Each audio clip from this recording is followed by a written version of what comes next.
Hey, so Hello. Alinda, hey everybody, Alinda and Daniel are back with me. A lot of you folks know Alinda already. She's always on the team, and Daniel just started. We had a great conversation the other day, and I don't know if any of you haven't, go back and watch the conversation that Daniel and I had about. She's how always on the team. We talked about a lot of things involving leaving the country. And we had a very deep conversation about that. He's always joined by his team of sidekicks. He's got the kids with him. Yeah, I got a few of my kids there. Yeah, two of the many. I mean, how many children do you have to qualify for a horde? Maybe a few more, but I do got a starting five for basketball. So, yeah. Starting. Yeah, I think we'll stick with basketball and not change the soccer. You know what I mean? Gotcha. So here's what I'm going to do. I'm going to read you something that I got and get your take on it before I really go into mine. But it was a really heartfelt letter. And reading from the letter, Wateef, since you are going for second citizenship in Brazil, I want to know if you ever felt detached from being American, especially living in Sao Paulo or as an expat in so many other countries. Lately, I have been feeling like I don't identify with being an American, especially with the craziness concerning politics, quality of life, and my career. I'm not saying I would renounce being an American, for now at least. However, I want to become a citizen of another country in Europe. I even feel that I would identify being European as opposed to American. And then in a second part, she actually said something that gave me a little bit more detail. And I'm going to hold on a second. It was a second email that gave me a little bit more context. He went on to say, let's see, and especially since I've had to default on my student loans from my time at university because I could not afford to pay them. But would it be worth attempting to do so since the U.S. government won't have any impact on my trying to gain citizenship in Europe? I've heard that it would affect wages or employment in the U.S. or a U.S. company. But to be honest, I do not want to keep making these people rich. They act entitled to making these white people rich. They act entitled to the very least, but I am making them rich. Working at both of my jobs has made me reach that point. Now, there is a lot going on here. There's a lot going on here, and I want to start. Well, let me back up. Alinda, I'm going to give you the first. Well, I think there are a couple of different issues and a couple of different ways to look at it. And so she mentioned like renouncing citizenship and a lot. So there's two issues. It sounds like there's like a social component. She doesn't feel like she relates maybe in personality or cultural wise with the United States, which is different from financial reasons for possibly relocating outside of the United States. So there's a lot going on there. There is a lot going on there. And I think you kind of have to look at it from a couple of different angles in order for somebody to make that type of decision. It's not black and white. I will say that there's no perfect country, period. I haven't seen one. I haven't visited one. Every country has its issues. Things that bother you in one country will, maybe be ideal in another country, and then something else there will bother you. So running from personality, defects or whatever might be there, won't magically be cured by moving to another country. So, I don't know. Are you asking for my advice to her? Or what advice would you give her? What advice would I give her? Like, how would we? Yeah, I think she's asking for advice. So yeah, how would you advise her? I'll first, I want to go in reverse order. If we could. I'm going to go in reverse order. She's showing a lot of frustration with her job, but she said something that needs to be addressed first. And if she gets nothing else out of this reply, I want it to be this. White people are not what's holding you back. White people are not your problem right now. I want to be clear. And you won't escape white people You in won't Europe. escape If they them. are the problem. You won't escape them. That's one thing I gotta say. Yeah, I want to be clear on that part. It's not white people. This is not what's holding you back. You're not making any stereotypical them rich. Yeah. And shout out and good morning to BK. BK from Rocky. He said, interesting topic. I always want to keep them coming, BK. There is no perfect place. There is no perfect place for anyone. And as far as being detached from being an American, I understand what it's like to have lived outside of my home country in the United States for most of my adult life. So I can kind of understand that detachment. I would never suggest that any American renounce American citizenship unless you are one of the mega billionaires who, for tax reasons, chooses to go to Malaysia or Singapore or another country. Okay? You should not, under any circumstance, look at this as I think this would make my life easier if I was a citizen of another country. Because remember, you don't know the struggles the black people over there had to go through. You don't know the struggles that you may or may not have already overcome that they may still be going through. And you also, as much as I love Brazil and I speak the language and I'm being accepted, I will never be a Brazilian. I can say I'm a Brazilian and I can speak the lingua franca and talk about things, but I would never assume that I deserve to. I would never assume that I would deserve the arrogance of believing that they had it easier than I did. You can't run from that. Now, the school loan issue, a lot of people are in that ship. You know, I managed to get out by just working through college. I know a lot of people in that situation. Maybe we can get you set up with some organizations that can help you to figure out ways to alleviate that loan. One battle plan that some people do is they go to another country and earn money in a different currency and then show the United States government that they're not earning that much to alleviate the student loans. Okay, but that's something you have to realize you can't bankrupt yourself out of. And considering how young you are as a girl in her early 20s, you don't want to make a lifelong decision like that. You don't want to say to yourself, I'm willing to walk away from the United States of America as a citizen this young and make a decision that will affect me later. You don't know how that's going to affect you returning home to see people that you love. You don't know how that's going to affect you if 20 or 30 years from now things change. What if the political environment changes to something more favorable? You're making a long-term decision on what will eventually in our lifetime be a short-term problem. Pendulums swing both ways. Now, I can encourage you, leave if you want to go. Go to Europe. Enjoy your time there. See what you can do to perhaps get a green card there or whatever their equivalent is.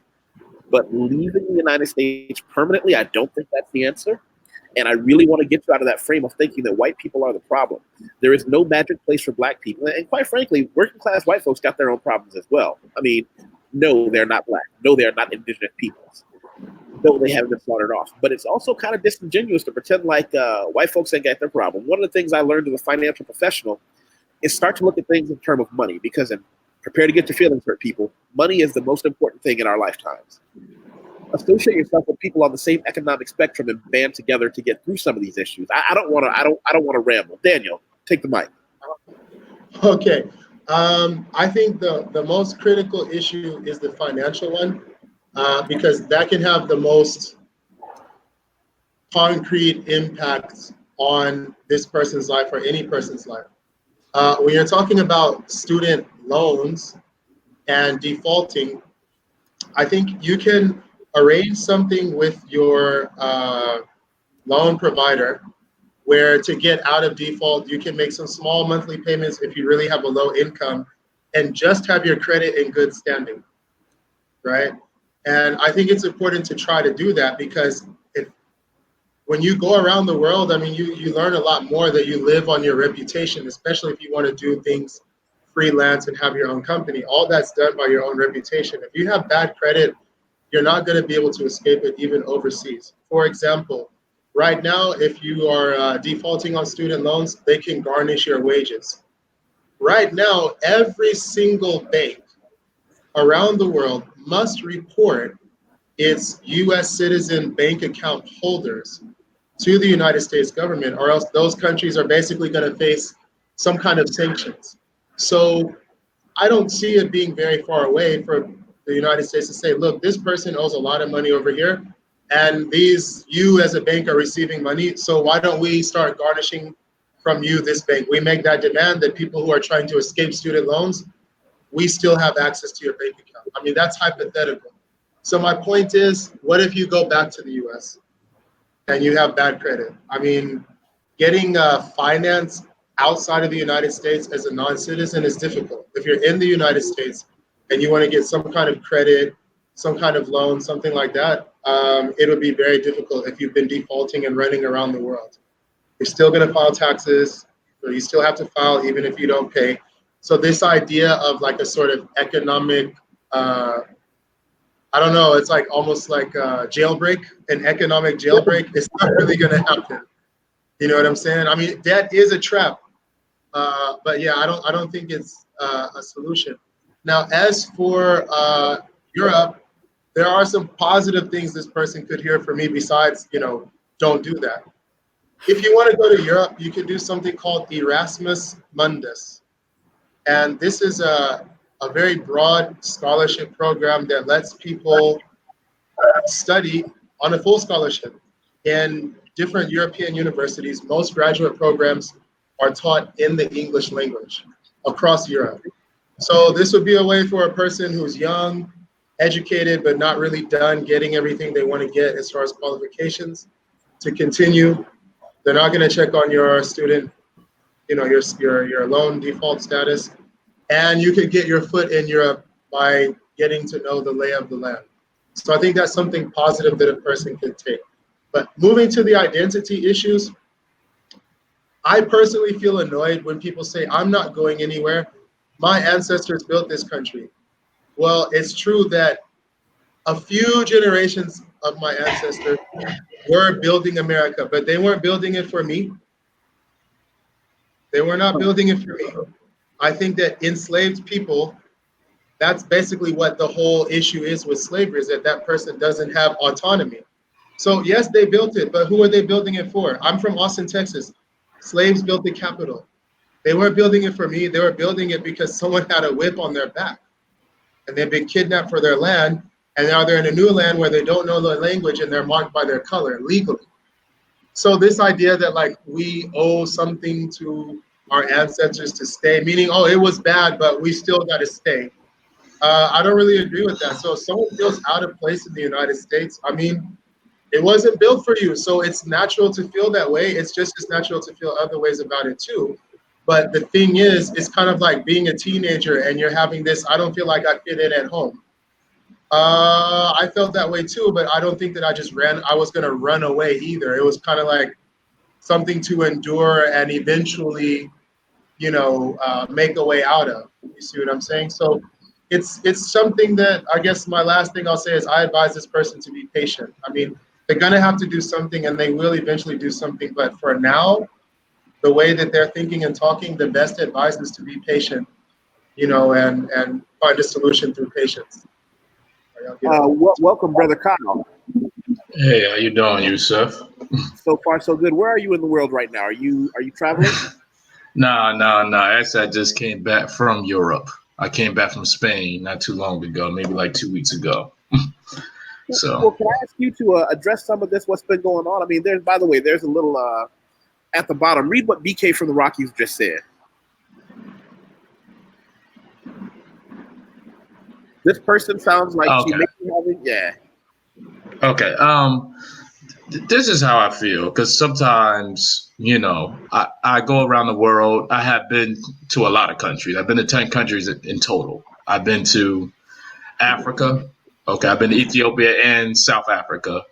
I've been to Brazil. I've been to Colombia. I've been to Japan.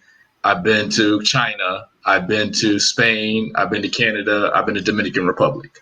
Okay. Now, a lot of times, and this girl from Brazil said this to me. When you go to another country as an African American, a lot of times they view African Americans as the richest Black people in the world. Okay, so a lot of times your treatment is a little different, and I think a lot of times you don't have the stigma on you as you would do in America because they do not have this bad image of you. Now, just like I have met many Africans that came to America because they didn't have that bad stigma on them, they loved America. And they were able to, make money, and they were happy to be in America. Now, when I went to Spain, I did see some racism go on. And a lot of people did mistake me for an African, and they did treat me one way until they figured out I was an American. So it's not like you won't face it in Europe, but it's almost like they have a stigma towards Africans, and sometimes as African Americans, we do sometimes we could blend in with the Africans sometimes, and naturally so, because our ancestors was from that continent. So I think a lot of times what she's feeling, and I felt that sometimes too in America, that when you travel and you go abroad, a lot of times when you come back and talk to Americans, because they have not traveled and went to abroad, they don't fully understand like what's going on the outside world. So a lot of times, they think the outside world is primitive compared to America, and it's far from the truth. Because I had people tell me when I went to Brazil, oh, all Brazilians are poor. And I was like, no, actually, I was like, no, actually, Brazil is very well built up. It has subway systems. It has a bus system. I mean, what's happening is it depends on where you go. I tell people, if you were in one part of Chicago, LA, New York, and that was all you saw, you'd have one opinion of it. And if you were in another part, you'd have a different one. Are there poor, dangerous places in this country? Absolutely. Do I go there? No. Look at where I am. Yeah, but I mean, it's not like in America, we do not have people outside holding up signs saying, I need money now. So let me back it up better. They don't have in America, we have people saying, I'm a military veteran. Can I have some money? Yeah, so it's not like we do not have these poor people in America. It's not like we do not have these poor areas in America. But a lot of times people are saying, well, America is New York City. And it's like, no, America is not New York City. America is not DC. America is not Chicago. It's not New Jersey. It's not the major cities. Like, there's some areas in America that look very third world that I have been to.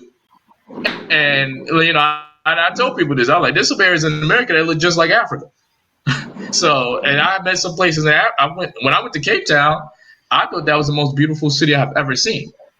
So a lot of times I say this as Americans, like when we first start traveling, we get a wow factor because we may not experience some of the things that we have experienced in America, but also you need to understand that they may be looking at you as a person with money.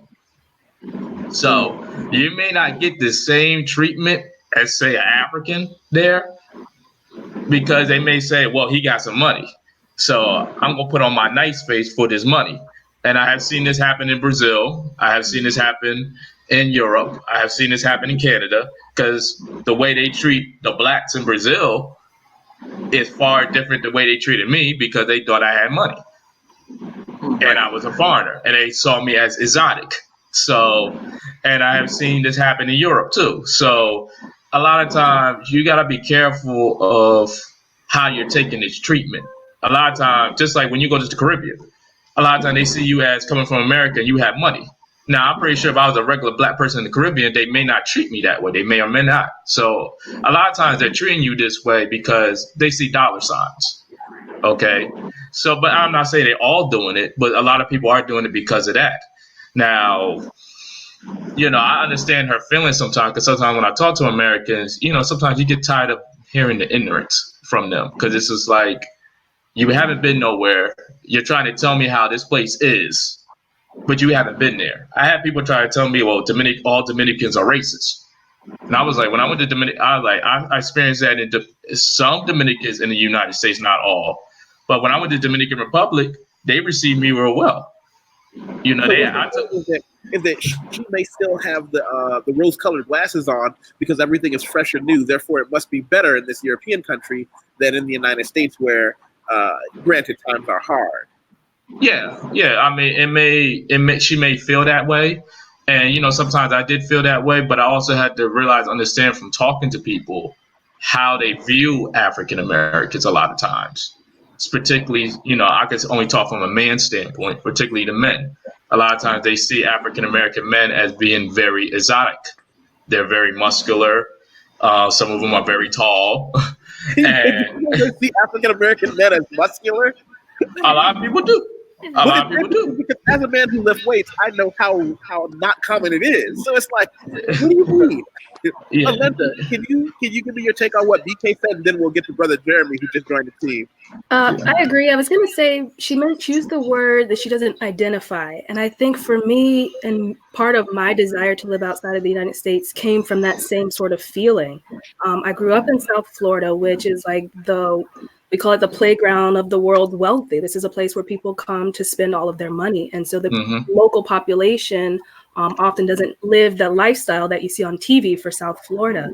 And so for me growing up, I sort of began to like have a strong repulsion towards what I was seeing. There is a lot of extravagance and money spending in South Florida that I don't identify with. I wanted to live in a place that has a bit more humility and less focus on those material things.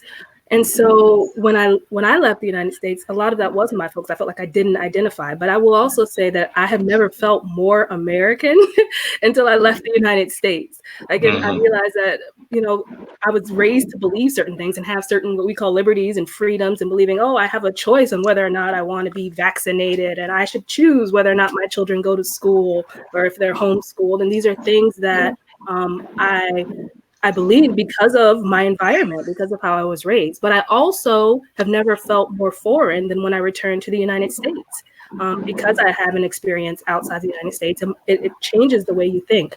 So in that regard, I do feel like people and Black Americans specifically can have a different experience by living outside of the United States in an environment where they maybe feel more comfortable being themselves. And in Brazil, I do feel like I can be myself. Not in every city. I can't live the Rio lifestyle. I'm not a Carioca girl. I don't, it's like they're different personalities. And so I believe you can find a place that is more suitable for your personality. Let's tell them real quick, because you and I, being people in Brazil, the Carioca lifestyle is very stereotypical Brazilian. When you see someone on television, it's almost always going to be portrayed as a Carioca. Whereas the interesting part is that Paulistas, people from Sao Paulo, it's a very different personality. And I mean, it's not like different from one person in New York and one person from Texas and one person in California. I mean, they are totally different ways of being.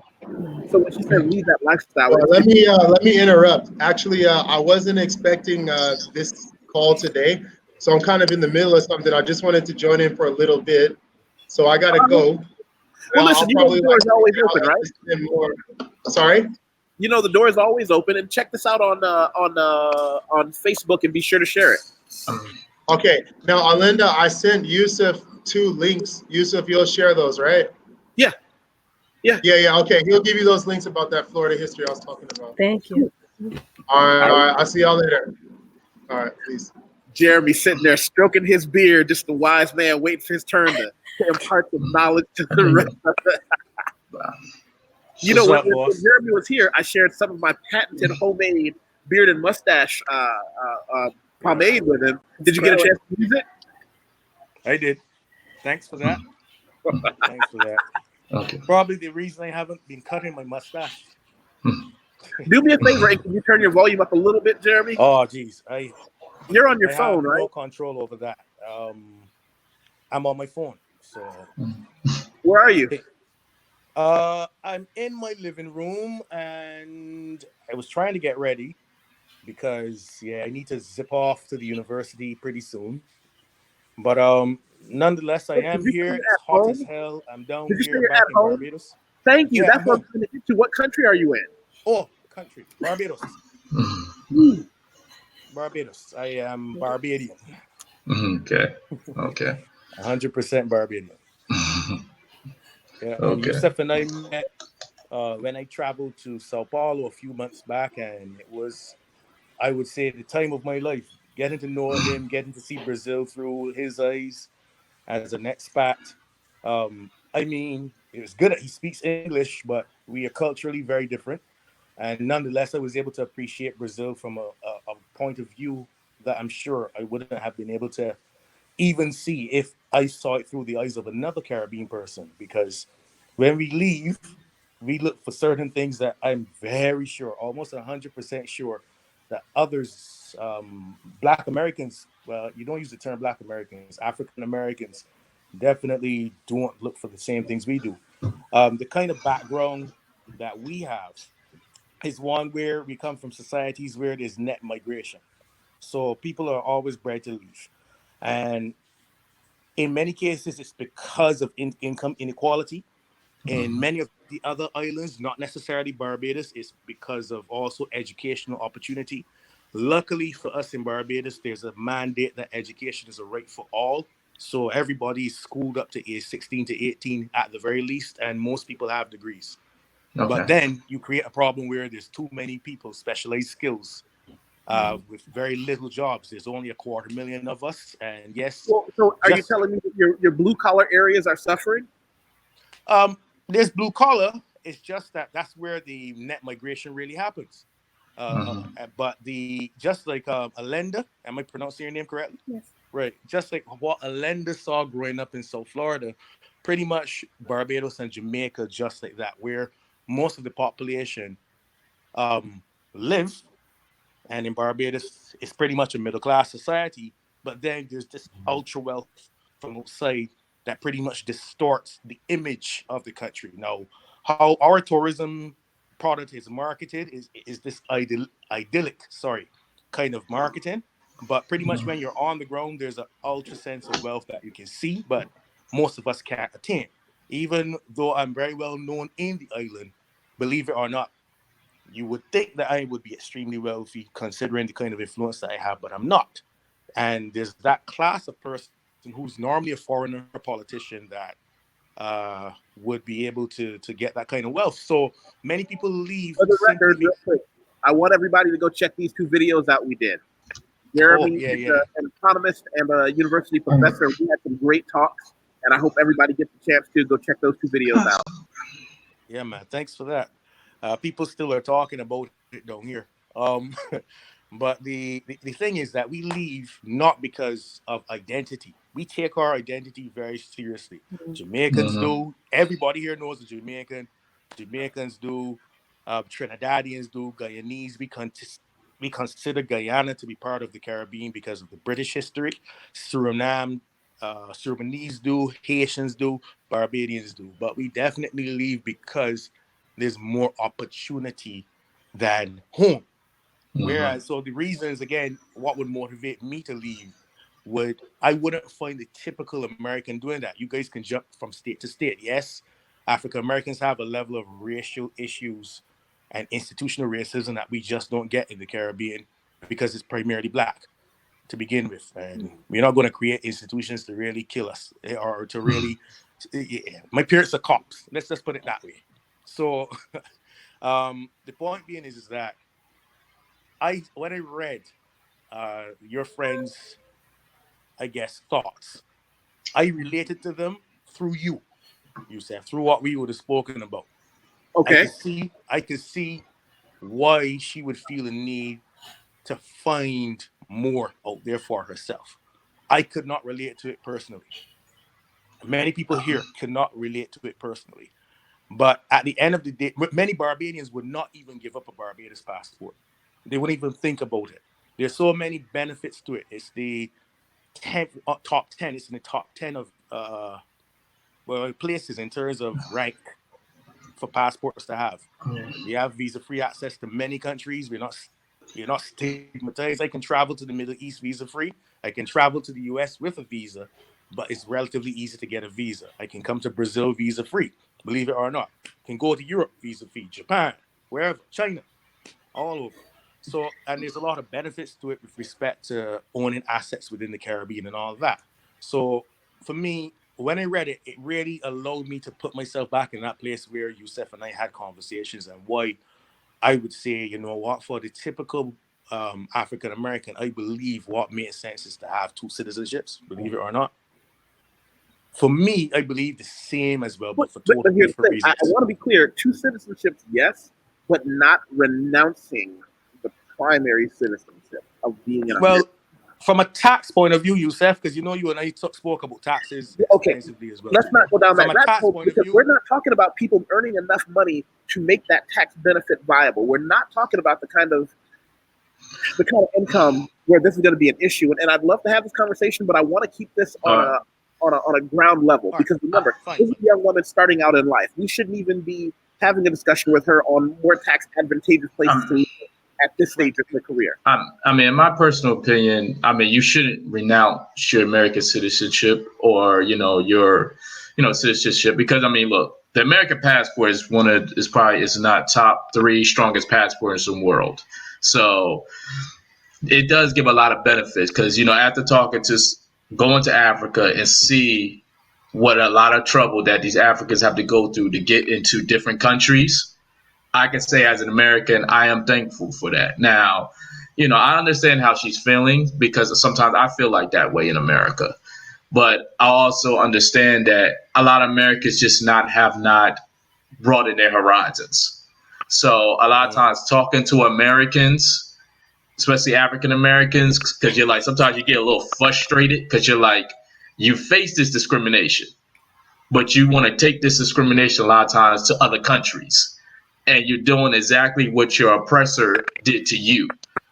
And which I cannot stand when African Americans do that. Because this is like, you went to Africa, and I heard some Africans say that. They said they came to Africa and they've been turning their nose up at us. And I'm like, and I'm not saying Africans are totally innocent with this.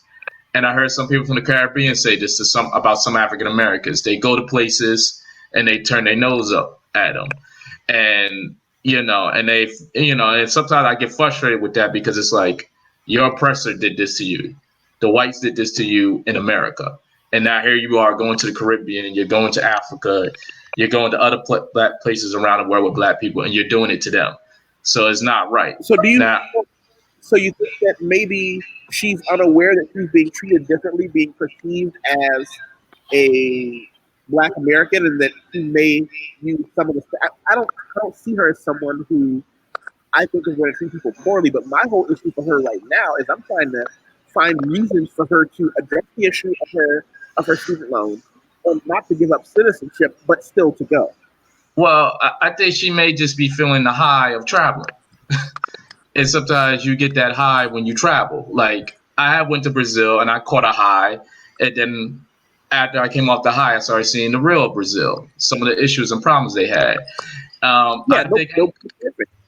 Yeah. So I think a lot of times with us, especially as African Americans, because unlike the Caribbean, unlike the people from Africa, we have not traveled. We're just starting to get into this travel game. We're just starting to get into living outside the country. So a lot of times we're on a high because we're going to a place and we're saying, oh, this place is just like America, but it's a little different. And sometimes you may get a certain treatment or you may get certain attention because in that particular place you may have went to, they may not see a lot of Americans. They may not see a lot of African Americans. So, they see the culture on TV, but a lot of time now they get to touch it now. They get to come up and touch it. So a lot of times you get this high. Sometimes you get this celebrity status. I have seen brothers go to the Dominican Republic, and because they may have got some attention from the women in Dominican Republic, they're on this high. So they keep going to Dominican Republic every 3 months or every 2 months because they want that high again. But it's just like they didn't really see the real of Dominican Republic because they went down there and they felt like a celebrity. They felt like a celebrity when they went down there, okay, because they're getting all this attention, maybe from the women and the locals, mainly from the women. I have seen men do this in Dominican Republic, and I've seen them maybe do this in other countries. And I have seen women do this in Europe. They may get attention from the Europeans that they may not have got attention from Americans. Or they may get attention from Brazilians that they didn't get the same attention from Americans. Why? Because you are different to them. They have not seen you. So, of course, they're curious about the difference. Okay, what's the difference of dating an American or dating somebody from the Caribbean compared to dating somebody from my own country? So a lot of times you're going there, you catch a high, and then you come back, and then it's almost like you came off the high. It's almost like you're on a drug. You was on a high. You were feeling good, and then you came back to America, and now the high's gone. So I think a lot of times what she's feeling is the high. And I think a lot of times when I first started traveling, I caught those highs. Now I don't catch those highs no more. So I think a lot of times that's what it is. When I see Americans say they get excited or they're happy to be outside the country, they don't feel the same when they come back. They're catching a high from from traveling. They got a new experience.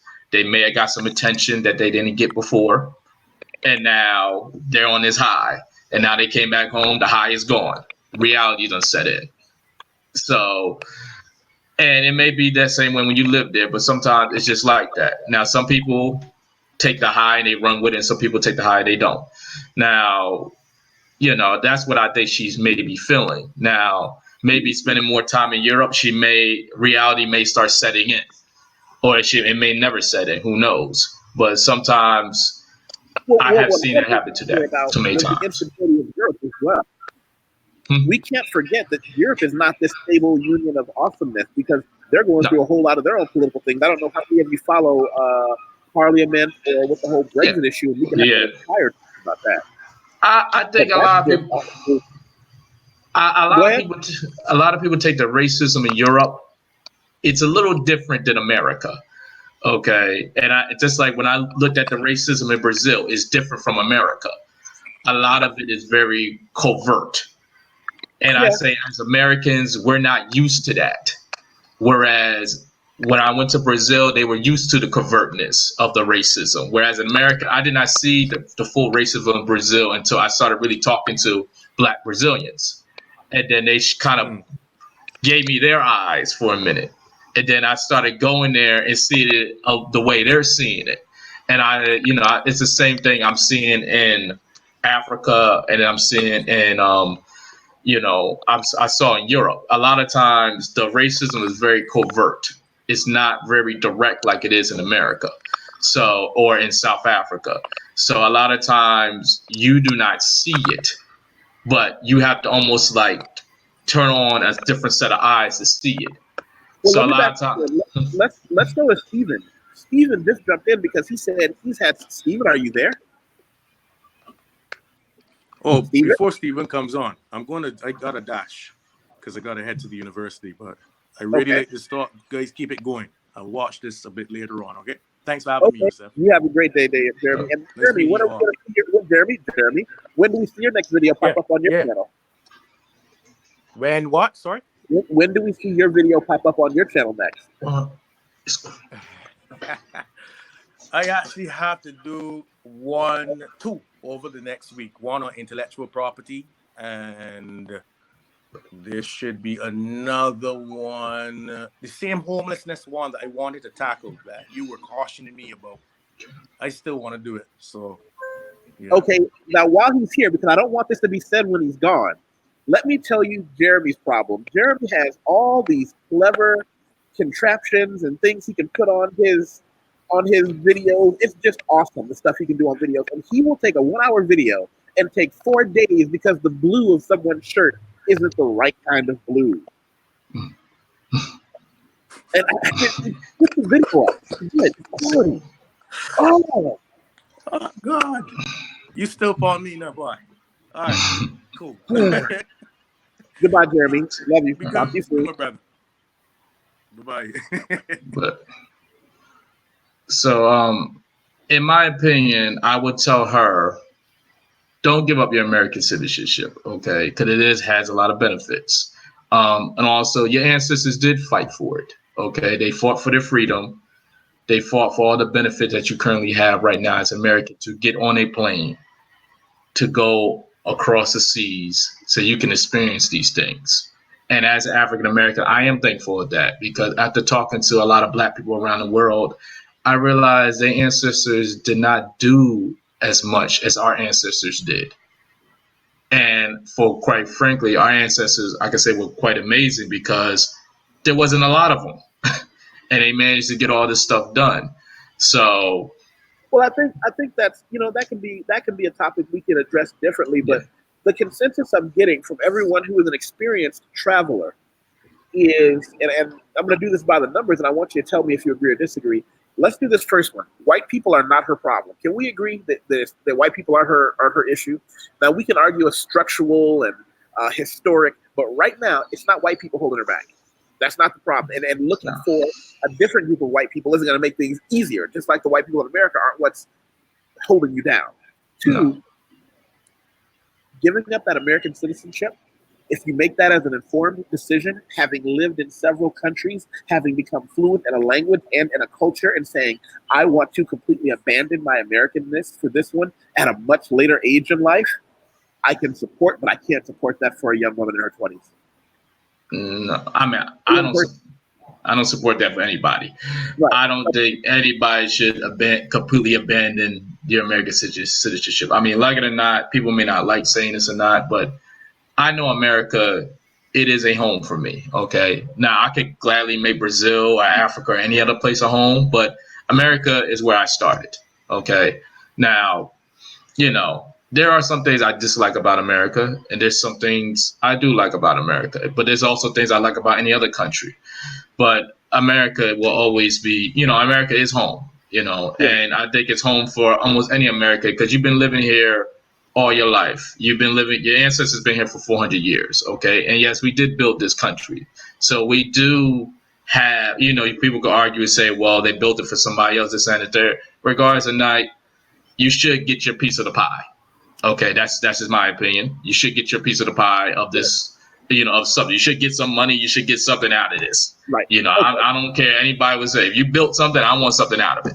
Okay, and like it or not, your passport, your American passport that your ancestors fought for all these rights, it allowed you to go to all these countries to experience the country and finally figure out where you want to land.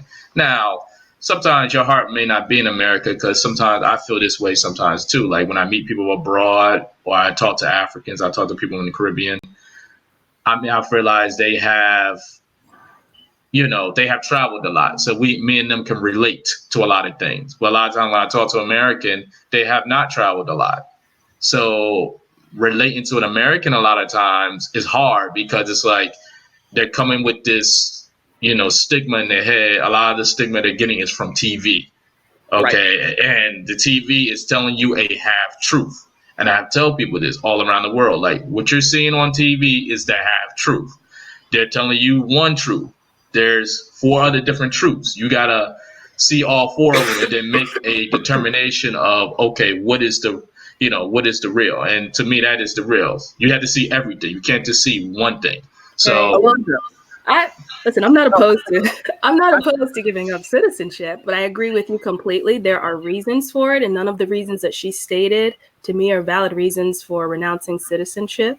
It's something that is more of a financial decision. I definitely wouldn't renounce my U.S. citizenship unless I have citizenship in a country with a passport with equal or greater value. So I agree. Well, look at what Tiger just posted. Tiger said, I agree. I can't support it for any Black person. We can dislike how America treats us, but America made us, and we made America. Yeah, I feel like we're looking at it like it's a sports team. Like this is my team, and you have to be loyal. And that when someone says they want to announce their citizenship, it's like they're disloyal. They're a traitor now, and I don't think that's the issue. And that's how she framed it. But that's how she framed it in her email. It's I don't identify with this, so I don't want to be a part of the team anymore. And I feel like citizenship is about you being governed by a certain set of laws, whether or not you agree with those laws, whether or not you can abide by those laws, want to be under that jurisdiction, whether or not financially you can comply with those laws. That's what citizenship is about. It's not like this is your team and I'm not a part of this team anymore. I don't like their colors. I want to wear blue and purple. I love that analogy. I agree with her on that. Sometimes we look at America as a team or a sports team that we need to stay loyal to. And, sometimes I think people need to understand that America is not for everybody. Okay. I will say that it's not for everybody. Just like Brazil is not for everybody. Just like Africa is not for everybody.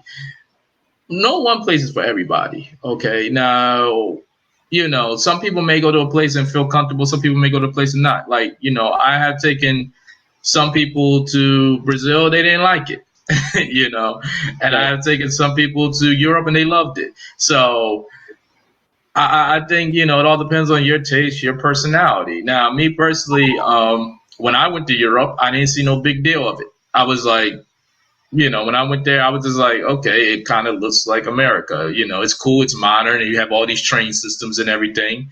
People are nice, but I also see the discrimination that I'm seeing. I mean, I was also saw like they did look down upon particularly Africans, mainly the ones from West Africa. And, I mean, me being a darker skinned man who kind of looks like a West African, and sometimes it looks like an African. I mean, I face a little bit of that discrimination. Now, as soon as I opened up my mouth, they switched up and said, "Oh, he's American, so let's leave him alone." But it's just like, when I went to Africa, when I went to Europe, I mean, I didn't see no big deal of it. I was just like, it's fine, it's cool, it's all right. I don't see me running here like, oh, I need to go to Europe. Like now, I was just like, I didn't have that feeling, but I was just like, it's okay, it's cool. I mean, I felt okay in Brazil just as much as I did in Europe. So I think some people, they've been idolizing Europe sometimes because we get a lot of that. We get a lot of that. Everything's better over there, and it's not. But the same thing happens in every country I've been to, including Brazil. Alinda, you can testify to this. People think, well, everything must be better in America. It depends on who you are, and what your needs are.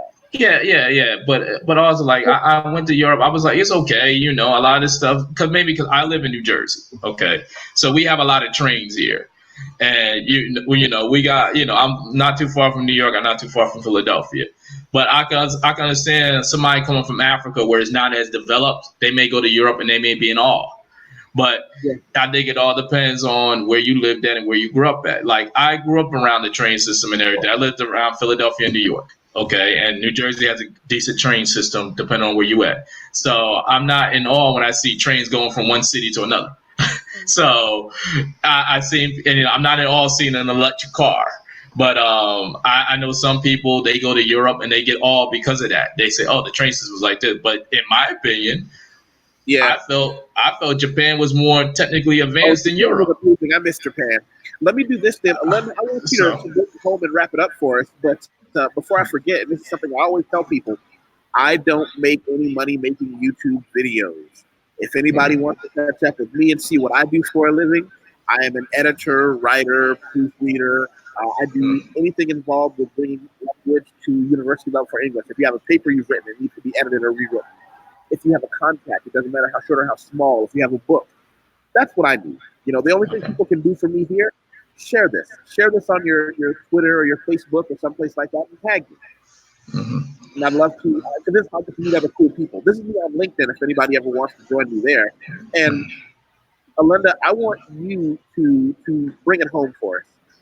Well, I'll leave it with my opinion. Is I think that sometimes we have a big idea and it kind of gets away from the details in a way that really matters. It's easy to say America like it's all one place and everybody's the same.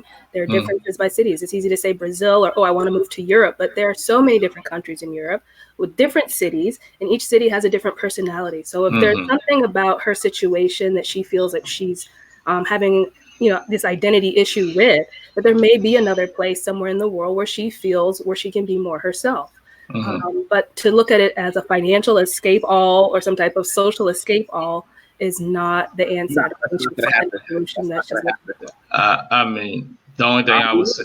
But I do believe if she feels that there's another place in the world, go explore, find, search for that place and enjoy the journey. But I don't see it as a magic escape hatch. I look forward to having this conversation with all three of us at the same table.